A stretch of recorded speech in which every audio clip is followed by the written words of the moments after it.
ডাল তো আমরা সবাই খাই আর বানাইও, কিন্তু সার্ভ করার সময় যদি বলেন আজ মেনুতে আছে মশালা ডাল, তাহলে ব্যাপারটা বেশ ইন্টারেস্টিং হয়ে যায়, তাই না? তাহলে এবার শুরু করি প্রসেসটা।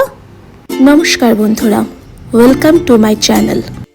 নিতে হবে এখানে 3 রকমের ডাল, মসুর, মুগ আর অড়হর ডাল। 3টে ডালই যেন সমান পরিমাণে থাকে। আমি এখানে 1 মুঠো করে নিয়েছিলাম। আপনারা আপনাদের মতন করে পরিমাণটা বাড়াতে কমাতে পারেন।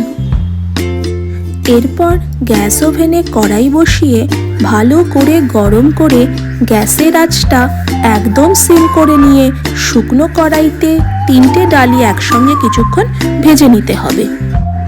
কিছু সেকেন্ড পরপরই নাড়িয়ে মোটামুটি 4 থেকে 5 মিনিট ডালগুলো ভাজতে হবে। এইভাবে যখন ডালগুলো একটু কালার চেঞ্জ করে নেবে, গ্যাসটা বন্ধ করে দেবেন। তারপর ডালগুলো ভালোভাবে ধুয়ে কুকারে পরিমাণ মতো জল, নুন, হলুদ, 2টো কাঁচা লঙ্কা আর অল্প একটু সর্ষের তেল দিয়ে 3-4টে সিটি ফেলতে। কুকার খুললে ডালগুলো ঠিক এই রকম দেখাবে। এইবার মেয়ে তো রেডি বিয়ে করার জন্য, কিন্তু কনেকে বিয়ের আগে একটু না সাজালে হয়? তার জন্য কড়াইতে অল্প পরিমাণে সর্ষের তেল, তাকে একটু গরম করে নিয়ে দিতে হবে 2টো তেজপাতা, দারচিনি, ছোট এলাচ, কয়েকটা লবঙ্গ, 2টো শুকনো লঙ্কা আর একটু জিরে। সেগুলো একটু কালার চেঞ্জ হওয়া পর্যন্ত ওয়েট করে নিতে হবে।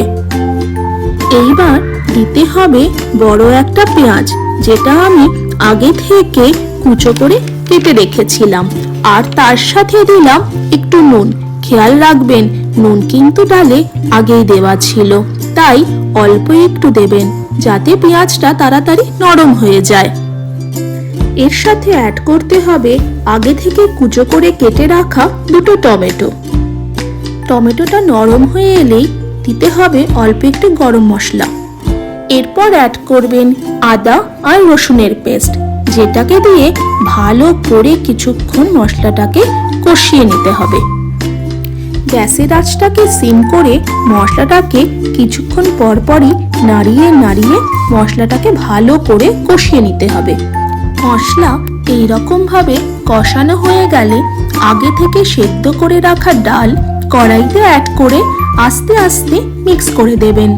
তারপর গ্যাসের ফ্লেমটা ফুল করে দেবেন। দেখবেন কিছুক্ষণের মধ্যেই ডাল ফুটে গেছে। এরপর গ্যাসের ফ্লেম অফ করে সার্ভিং বোলে ঢেলে 1 ছোট স্পুন ঘি আর কুচনো কিছু ধনেপাতা ছড়িয়ে দিলেই রেডি আমাদের মশালা ডাল। আপনাদের কাছে অনুরোধ রইল এই রকম ডাল একবার বানিয়ে আপনাদের পরিবারের লোকেদের খাওয়ান। তারপর অবশ্যই জানাবেন কেমন লাগলো। অপেক্ষায় থাকবো। ধন্যবাদ।